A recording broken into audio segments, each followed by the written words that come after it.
Rebonjour encore une fois et bienvenue dans cette troisième vidéo pour répondre aux questions d'un QCM de 40 questions. Je l'ai découpé en plusieurs vidéos pour que vous arriviez à bien comprendre en détail comment on a fait pour trouver la bonne réponse. D'accord?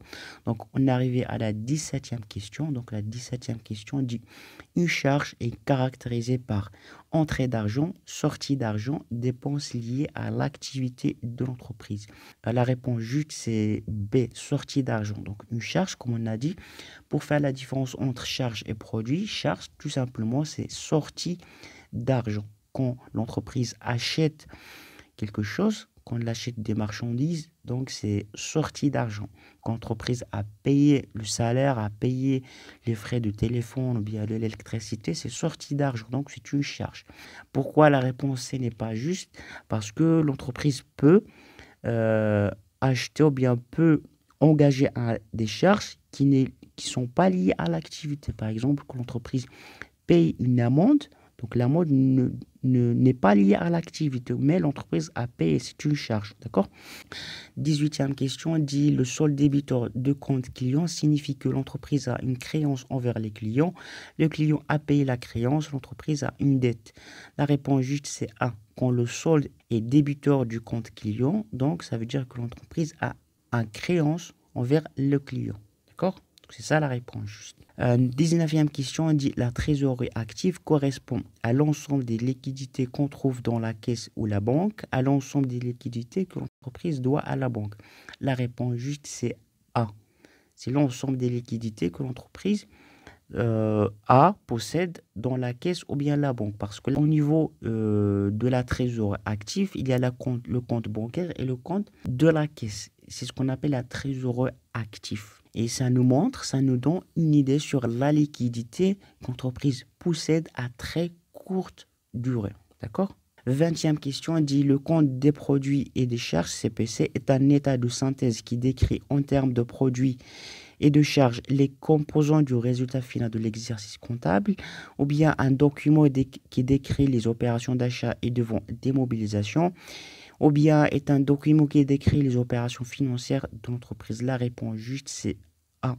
C'est un état de synthèse qui décrit en termes de produits et des charges les composants du résultat final de l'exercice. Donc le CPC, c'est le compte produit et charges qui nous donne comment que l'entreprise a eu le résultat final.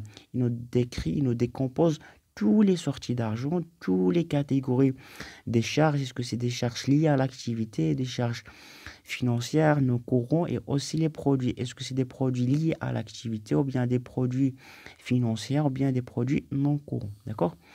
La 21e question dit: le compte fournisseur permet de suivre des sommes que l'entreprise doit payer, de suivre des sommes que l'entreprise doit recevoir, des sommes que l'entreprise a déjà payées. La réponse juste, c'est A. Donc le compte fournisseur, exactement le compte 4411, c'est un compte qui permet de suivre les sommes que l'entreprise doit payer. Par exemple, quand l'entreprise a acheté marchandises, mais il n'a pas payé sur place, donc qu'est-ce qu'on va faire? On va débiter le compte du marchandise et en même temps, on va créditer le compte du fournisseur. Pourquoi? Parce que dans ce cas-là, le fournisseur doit à l'entreprise cette somme d'argent parce qu'il n'a pas payé sur place, il a acheté à crédit. D'accord? 22e question dit: l'actif immobilisé correspond à l'actif destiné à rester à une courte durée de l'entreprise, l'actif destiné à rester à une durée moyenne de l'entreprise, l'actif destiné à rester durablement dans l'entreprise. La réponse juste, c'est l'actif immobilisé. Donc, c'est un actif qui contient tout le matériel, tous les biens qui vont rester durablement. C'est ce qu'on appelle le matériel, bien les outils de travail de l'entreprise. On peut trouver des machines, on trouve le matériel de transport, on trouve le matériel de bureau. Donc, c'est des biens qui vont rester durablement dans l'entreprise.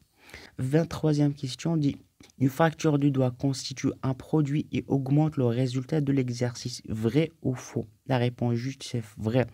Pourquoi? Parce que la facture de doigt, c'est une facture établie entre un acheteur et un vendeur. Quand il y a une vente, donc là, on fait ce qu'on appelle facture de doigt où on enregistre tous les éléments, voilà, la quantité du produit, la valeur du produit et le montant du produit et le mode de règlement. D'accord?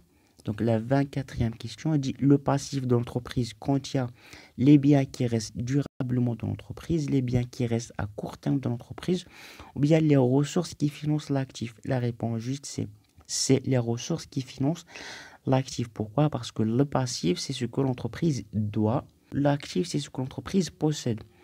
Le passif, c'est les ressources qui financent l'actif. Donc, c'est les ressources. Donc, on trouve des ressources internes comme le capital propre, ressources externes comme dettes de la banque. Et aussi, on peut trouver les dettes fournisseurs. Quand l'entreprise achète des marchandises, mais il n'a pas payé sur place. Donc, il y a des dettes fournisseurs. D'accord? Donc, voilà, on se retrouve dans la 4e partie pour le reste des questions.